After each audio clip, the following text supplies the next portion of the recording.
კომპანია Boeing-ის განცხადებით, კოსმოსში გატარებული 2 წელიწადნახევრის შემდეგ ამერიკული სამხედრო კოსმოსური დრონი ფლორიდაში კენედის კოსმოსურ ცენტრში დაეშვა.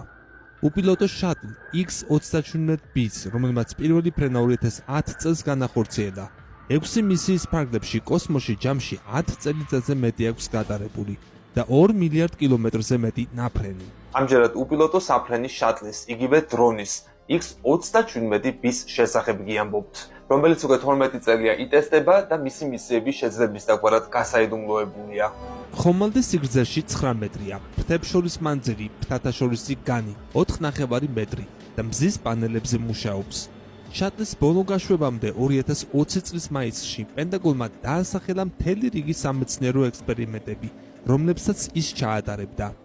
მისიას უნდა შეემოწმებინა, როგორ რეაგირებს გარკვეული მასალები კოსმოსში.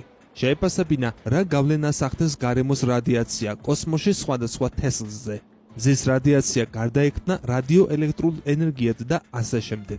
ერთ-ერთი ექსპერიმენტი სატელიტი Falcon Sat 8 იყო, რომელიც აკადემიის კადეტებმა Air Force Research Laboratory-სთან ერთად შექმნეს.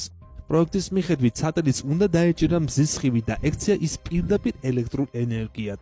Falcon Sat 8 2021 წლის ოქტომბრის შემდეგ ჯერ ისევ ორბიტაზეა. კიდევ ერთი ექსპერიმენტი იკვლევდა იმას, თუ რამდენხან შეეძლო მცენარის თესლს კოსმოსში გაძლება. ეს იყო პირველი შემთხვევა, როცა OTV-6 დამატებითი ექსპერიმენტებისათვის გამოიყენეს.